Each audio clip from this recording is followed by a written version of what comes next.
नमस्कार, मनीषा रेसिपीमध्ये तुमचे सगळ्यांचे खूप खूप स्वागत।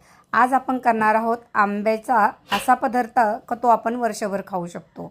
मग आंब्याची वडी असू किंवा आंब्याचे पापड। त्यासाठी मी 2 किलो आंबे घेतलेत। आंबे स्वच्छ धुवून पुसून घ्यायचे। त्यानंतर साल काढून आपल्याला आंब्याचा गर तयार करून घ्यायचा आहे आणि तो मिक्सरमध्ये एकदम बारीक स्मूथली वाटून घ्यायचा आहे किंवा ग्राइंडरवर वाटला तरी सुद्धा चालेल। जर जास्त दशे असेल तर चाळणीवर चाळून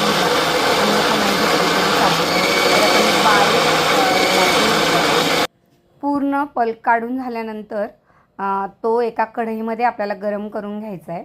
इथे मी 2 किलो आंबे घेतले, त्यासाठी मी 750 ग्रॅम साखर वापरली आहे, कारण याची कोई बाजूला निघते आणि आंब्याचं प्रमाणही गोड आहे। जर आंबट असेल थोडे आंबे तर मग मात्र तुम्ही 1 किलो साखर वापरा। तर आता साखर आणि हा पल्प चांगला मिक्स करून घ्यायचा आहे।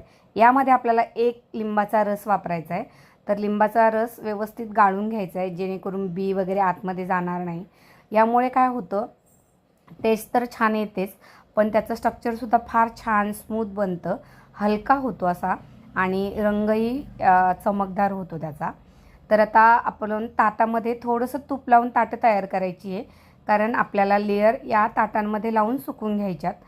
जवळजवळ आपल्याला यासाठी 15 ते 20 मिनटं जातात।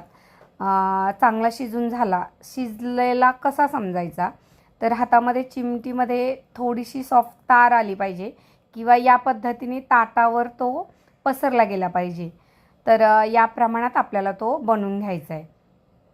आता मी पूर्ण 4 ताटांवर हा रस टाकून घेतला आहे आणि तो व्यवस्थित असा पसरून घेतला आहे।